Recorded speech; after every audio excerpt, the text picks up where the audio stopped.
Bangalore medical college ನ ವಿದ್ಯಾರ್ಥಿಗಳು road ಅಲ್ಲಿ ಕೂತ್ಕೊಂಡು ಬೇಡ್ಕೋತಾ ಇದ್ದಾರೆ ನಮ್ಗೆ ಸ್ಟೈಫಂಡ್ ಕೊಡಿ ಅಂತ. ಅಲೈಡ್ ಹೆಲ್ತ್ ಕೋರ್ಸಸ್ ಮಾಡೋ ವಿದ್ಯಾರ್ಥಿಗಳಿಗೆ ಏನ್ ಬೆಲೆನೇ ಇಲ್ವಾ?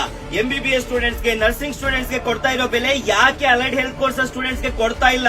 ಅಲ್ಲಿನ ವಿದ್ಯಾರ್ಥಿಗಳು ಅವ್ರ ತರಾನೇ ಕೆಲಸ ಮಾಡ್ತಾರಲ್ವಾ? Especially Vani Vilas, Victoria hospital, trauma emergency care and centre ಇಂತ ಕಡೆ ಕೆಲಸ ಮಾಡ್ತಾರೆ. ನಿಮ್ಮೆಲ್ಲರಿಗೂ ಗೊತ್ತಿದೆ ಅಲ್ಲಿ ಎಷ್ಟು ವರ್ಕ್ ಲೋಡ್ ಇರುತ್ತೆ ಅಂತ.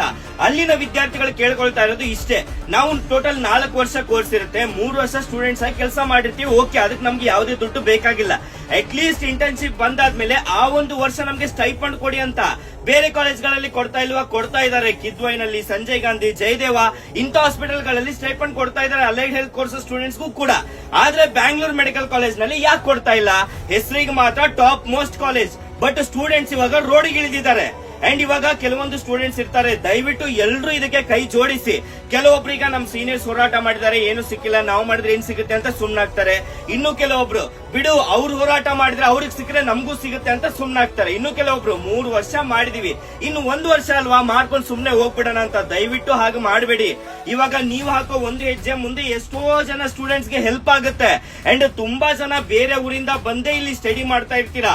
ಇಂಟರ್ನ್ಶಿಪ್ ಅಲ್ಲಿ ಸ್ವಲ್ಪ ಸ್ಟೈಪಂಡ್ ಬಂದ್ರೆ ತುಂಬಾ ನಿಮ್ಗೂ ಹೆಲ್ಪ್ ಆಗುತ್ತೆ, ಸ್ವಲ್ಪ ನಿಮ್ ಪೇರೆಂಟ್ಸ್ಗೂ ಬರ್ಡನ್ ಕಡಿಮೆ ಆಗುತ್ತೆ. ದಯವಿಟ್ಟು ಅರ್ಥ ಮಾಡ್ಕೊಳ್ಳಿ.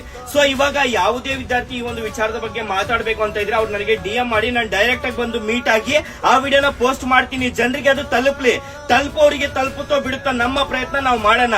ಬ್ಯಾಂಗ್ಳೂರ್ ಮೆಡಿಕಲ್ ಕಾಲೇಜ್ ನ ವಿದ್ಯಾರ್ಥಿಗಳ ಜೊತೆ ನಾನ್ ಕೈ ಜೋಡಿಸ್ತಿದ್ದೀನಿ, ನೀವು ಕೈ ಜೋಡಿಸ್ತೀರಾ? ನಿಮ್ಮ ಅನಿಸಿಕೆನ ಕಮೆಂಟ್ ಮಾಡಿ. ಧನ್ಯವಾದಗಳು.